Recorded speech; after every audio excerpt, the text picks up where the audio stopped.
Nesse vídeo, a gente vai estudar a ideia de limite por substituição. A gente já aprendeu que nós podemos calcular o limite de uma função através de tabelas, certo? Só que a partir daqui, a gente vai calcular os nossos limites de maneira algébrica, certo? E uma das maneiras para calcular o limite de uma função de maneira algébrica é a técnica de substituição. Então, imagina só que eu tenho o seguinte caso. Limite de x tendendo a 2 da função 2x, certo? Como a gente pode resolver o nosso primeiro caso? É bem simples. A gente vai olhar para o nosso limite e para a nossa função, certo? Bom, a nossa variável de entrada é x da nossa função, certo? Então, x está tendendo a 2. Então, eu vou colocar esse 2 em todo lugar que tiver x na minha função. Então, vai ficar limite de x tendendo a 2 da função 2x é igual a limite de x tendendo a 2, 2 vezes 2, que nada mais é do que 4.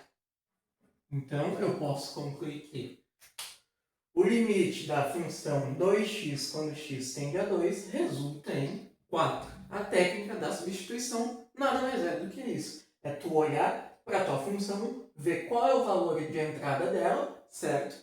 Depois tu olha para qual valor o teu x, ou seja, a tua variável de entrada está tendendo, se aproximando, e tu substitui esse valor em todo lugar que tiver x na tua função, certo?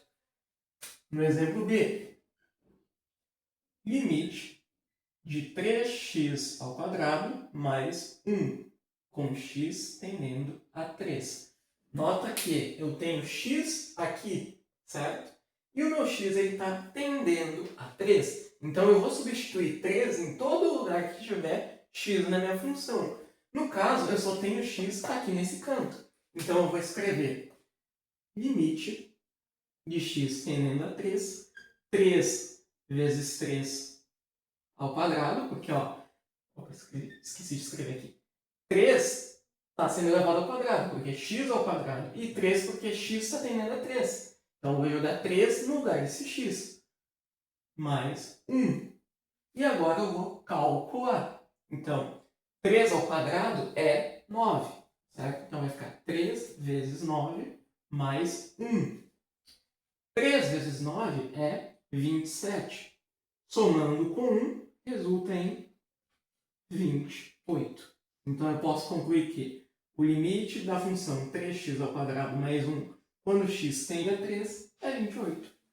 Então, agora, vamos resolver o nosso exemplo C, que diz que limite de x ao quadrado menos 4 sobre x na menos 2, com x tendendo a 2.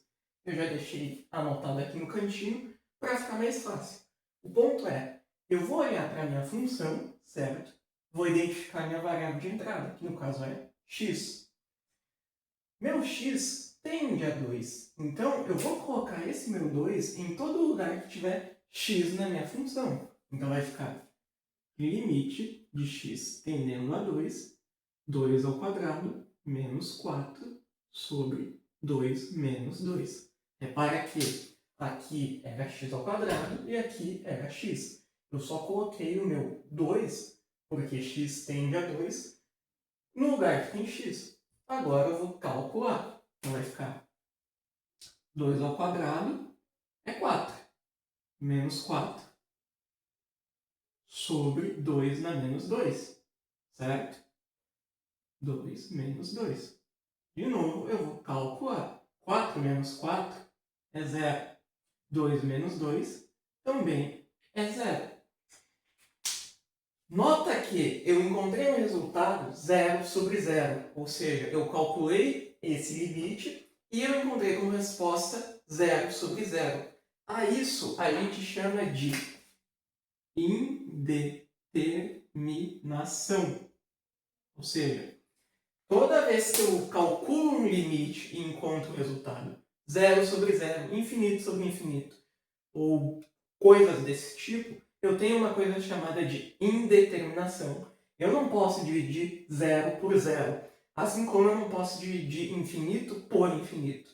Então, toda vez que eu chegar nesse tipo de resposta aqui, ou ainda se eu chegasse em infinito sobre infinito, eu teria que fazer um outro processo, uma outra técnica de álgebra para poder escapar desse tipo de resposta aqui.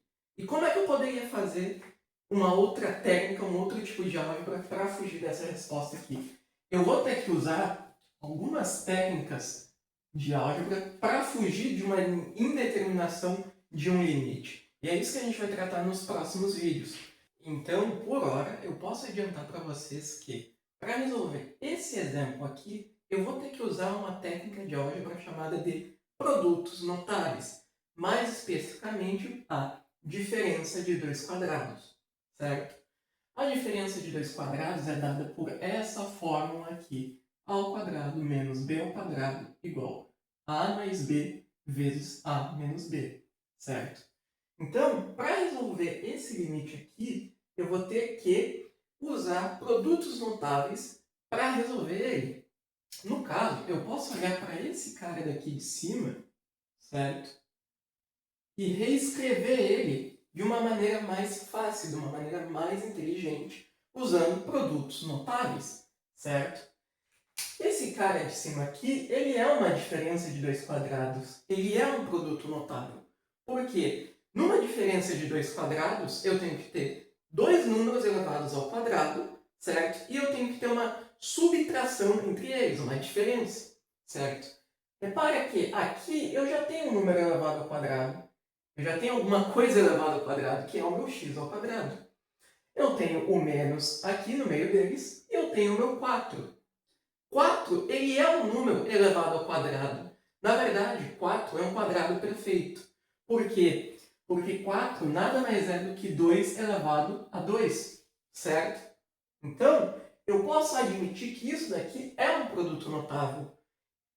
Consecutivamente, se eu tenho duas coisas elevado ao quadrado, que no caso é x ao quadrado menos 2 ao quadrado, o inverso da potenciação é a radiciação, ou seja, se eu calculo uma potência de algo, eu posso tirar a raiz desse mesmo algo.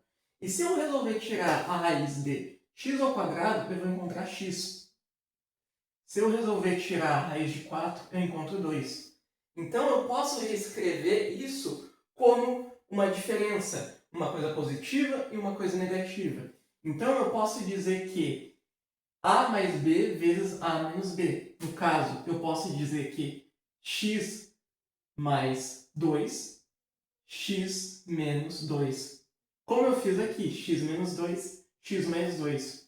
Tá vendo que quando eu reescrevo o meu cara de cima dessa maneira aqui, mais inteligente, eu posso fazer um movimento de corte no meu limite. Então eu posso fazer o seguinte, limite de x tendendo a 2, x menos 2, x mais 2, certo? Esse cara aqui é a minha expressão daqui de cima. Eu só reescrevi o meu x ao quadrado menos 4 de uma maneira mais inteligente. Agora que eu fiz esse movimento, eu posso simplesmente cancelar esse com esse. E aí vai ficar limite de x tendendo a 2, x mais 2, certo? Se eu substituir em todo lugar que tiver x dentro dessa expressão aqui o meu 2, eu vou ficar com 2 mais 2, que é igual a 4. Então eu posso concluir que o limite de x ao quadrado menos 4 sobre x menos 2, quando x tende a 2, resulta em 4. Claro que produtos notáveis é uma das técnicas que a gente pode usar para trabalhar com limites, certo? Nesse curso a gente vai ver algumas das mais conhecidas, mas por enquanto a gente tem que ter em mente que às vezes a gente vai encontrar indeterminações nos nossos cálculos e a gente vai ter que usar algumas técnicas de álgebra para poder fugir dessas indeterminações. Uma delas é a técnica de produtos notáveis. No caso aqui, isso é só uma demonstração. Futuramente vai ter um vídeo completo explicando como funciona.